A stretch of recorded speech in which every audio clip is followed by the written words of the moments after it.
Well, welcome everyone to the EKG case for the week of October 22nd, 2012. This is Amol Matu at University of Maryland. This week's case was sent to me by Dr. Alicia Targonsky, who is an attending emergency physician at Credit Valley Hospital in Ontario, just outside of Toronto. And he had sent this case. It was an interesting case that he saw. An elderly man had presented with pretty much a non-cardiopulmonary type of complaint. So we're just going to focus not so much on the history, although that may become a little bit important as we talk about differentials a little bit later on. But in this particular case, the patient's presenting not really blowing your socks off in terms of worry by history of ACS. But then you get a 12-lead EKG, and I think it was for some type of pre-op evaluation perhaps, but for some reason he got a 12-lead EKG, and the EKG is kind of blowing your socks off because it's really, really concerning, right?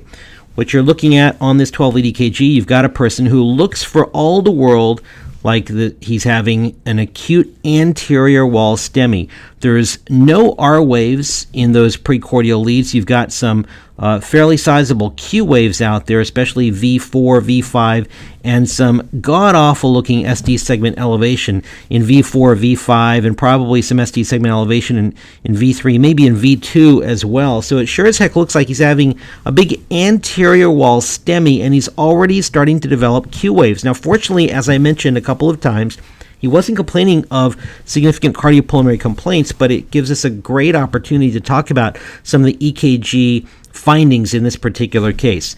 First thing you're always going to do when you see an abnormal EKG, you want to look for prior EKGs, and in this particular case, they couldn't find any. And so we'll move forward. We'll talk about different things that can produce ST segment elevation. We've briefly talked on this before, but you can never talk about ST segment elevation often enough as far as I'm concerned. So biggest thing we always worry about, of course, is an ST elevation, myocardial infarction, but there's a lot of other things that give you ST elevation, right? Pericarditis and myocarditis, early repolarization, and then some of the other annoying things like LVH, which is probably the biggest and toughest mimic that we've got. Left bundle, aneurysm, hyperkalemia, the syphilis of electrocardiography. It can do anything to the 12 lead. And although we haven't talked about it before, you could also classify CNS effects and also even myocarditis as syphilitic, because they can do a lot of different things to the 12-lead EKG as well, and also Brugada syndrome. For those people that might be new to the EKG videos, by the way, if you don't have any idea what I'm talking about with regards to syphilis and electrocardiography, well, you just need to go back a few weeks and you'll learn how syphilis relates to electrocardiography. Go figure. So anyway, that's a pretty good differential for ST elevation on the 12 lead. There might be a few other things as well, but these are the things that certainly jumped to our mind initially. And going back to this 12 lead EKG, we can start knocking out some of the things from this differential. Is there voltage criteria for left ventricular hypertrophy? Well, there are some big QRS complexes, but the two criteria that I learned, you look for an R wave in AVL greater than 11 millimeters, and that's not there. You look for big S waves in V1 and V2. So there's the S wave in V1, V2. You take the bigger S wave in V1, V2 and add it to the bigger R wave in V5, V6. And if that's greater than 35, then that's LVH. And it does not appear that that's the case. So we can probably take LVH off our list of possibilities. There's no evidence of a left bundle, right? There's not a wide QRS complex, so we can get rid of a left bundle. There's a PVC. We're going to ignore that. That's the only wide complex beat that we've got. Hyperkalemia, we can probably get rid of hyperkalemia as well. I'm not seeing peak T waves, and there's no widening of the QRS that you would typically see with hyperkalemia, so we can probably get rid of hyperkalemia also. By history, let's get rid of CNS problems. People who have nasty EKGs from CNS effects usually have an altered level of consciousness, so we can get rid of that. And then I think we can probably fairly get rid of Brugada syndrome as well, because you don't have an incomplete or complete right bundle pattern in V1 and V2, and you'd expect to see that with the right bundle. So let's go ahead and get rid of some of these things. So we're going to get rid of LVH. There's no voltage criteria. The other thing I didn't mention, with LVH, you really should not expect to see Q waves. That's not typical for LVH, so that's another reason we can get rid of LVH. We've gotten rid of left bundle, hyperkalemia, CNS, Brugada. And so that leaves us with a smaller differential, and I like narrowing down the differential like this. So that still leaves us with some concerning things. Next, let's talk about some of these. Is there evidence of pericarditis, myocarditis, or benign early repolarization? Well, taking a look at that 12-lead EKG once again. Remember what we've talked about before. With pericarditis and benign early repol, the ST segment elevation should be diffuse and should always be concave upwards. If you ever have horizontal or tombstone type of ST segment elevation, you just ruled out pericarditis and early repolarization. And what I would suggest to you is that there's some horizontal ST segments right up there, right there, and probably there as well, and there. This is not the typical concave upwards ST segment elevation that we probably should see with pericarditis and early repol. And also you should not typically see gigantic Q waves with pericarditis and early repol, so let's get rid of those. And myocarditis also should not generally give you gigantic Q waves.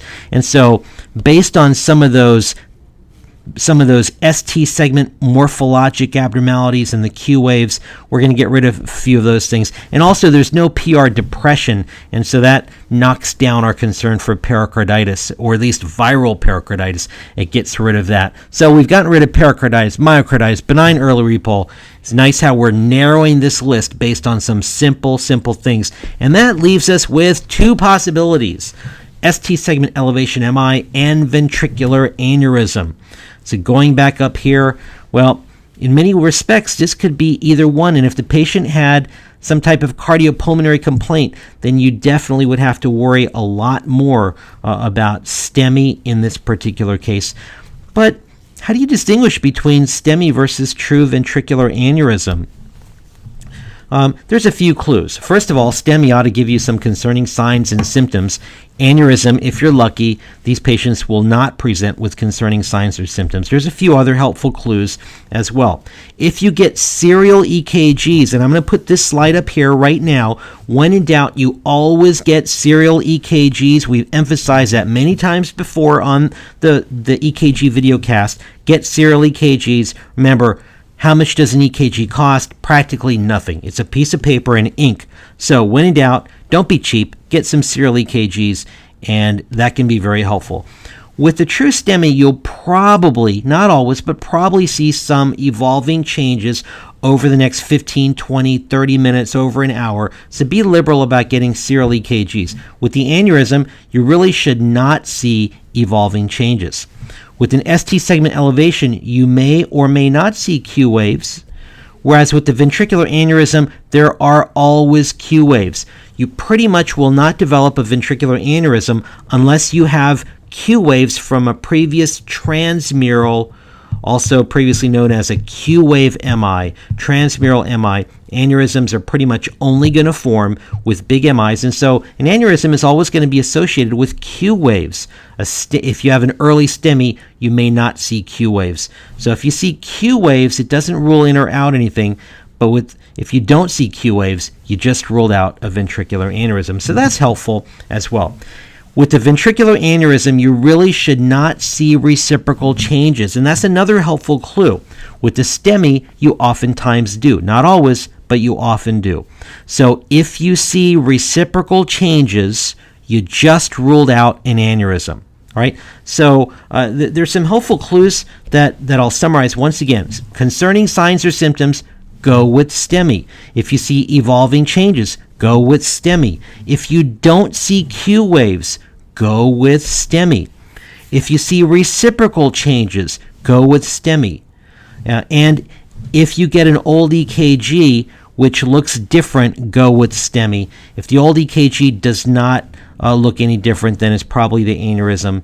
And of course, hopefully to call it an aneurysm, you're going to see big Q waves and definitely no reciprocal changes. If you don't come up with an answer, even with all of these clues, then you're left with some other miscellaneous techniques. Get serial troponins, get an echo, call cardiology. Sometimes they might even be willing to take these patients to the cath lab. All right. So there's some very nice clues there. And when we look back at, actually, let me go back to the EKG here. When we look back at this original EKG, there's some things that are helpful.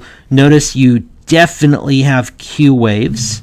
And so that can be either one. So that's not all that helpful. If we didn't see Q waves, we definitely call this a STEMI. All right, what else? Notice that there's no reciprocal changes. You've got concerning ST elevation here, but you don't have any reciprocal ST depression anywhere. And that is a bit more suggestive of the aneurysm. And if you got serial EKGs, you would not see this one evolve, because this it turned out to be a ventricular aneurysm. Let me show you a few more aneurysms just to really nail this home. And these are scary looking EKGs. These are patients that come in with non-cardiopulmonary complaints and scary EKGs. Here's a nice aneurysm that I took care of. Notice the big Q waves and no reciprocal changes. Next example. Notice once again, there's big Q waves up there and no reciprocal changes. Here's another example. Once again, gigantic Q waves and no reciprocal changes. Okay, and one more example: giant Q wave, big Q waves, not just little Q waves, but some of these leads have pretty big Q waves, and once again, no reciprocal changes. All right, so look for that. And when you see giant Q waves and no reciprocal changes, at the very least, you've got to think about an aneurysm. Now, Dr. Targonsky actually put together a very nice PowerPoint presentation on this particular topic, and he was kind enough to send me the PowerPoints and allow me to use the content and some of the images that he had in addition to the EKG. So this slide he actually created, although it's on my slide background. There's a few other important points that he wanted to make about an aneurysm that I'm going to share with you all. So first of all, generally speaking, the aneurysm is going to form a couple of weeks after the MI. Usually it's in the anterior leads. Rarely you may see an inferior wall aneurysm. Almost always, in all the examples I've shown you, these are anterior wall aneurysms. It's due to scar formation. You can get paradoxical wall movement, and typical cause is post-MI, cardiomyopathy, infections, congenital, and so on. And I guess this is what the aneurysm looks like. Although this actually looks like a really, really scary Halloween mask, almost.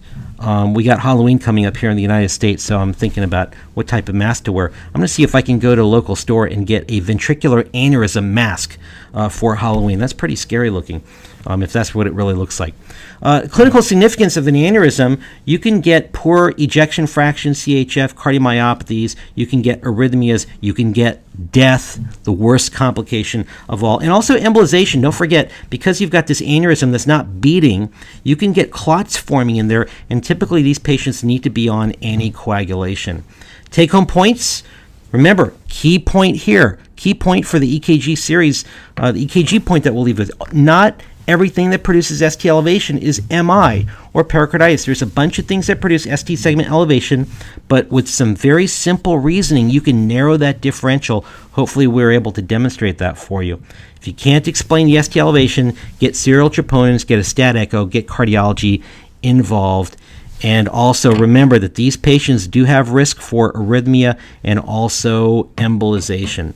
So my thanks to Dr. Alicia Targonsky for putting together a great PowerPoint presentation, sharing those slides, sharing a great EKG, and I'm sure the presentation that he gave back home to his own students and residents must have been fantastic. Again, thank you so much for sharing a great case with us. Hopefully that case was helpful, and I look forward to talking to all of you next week. Bye for now.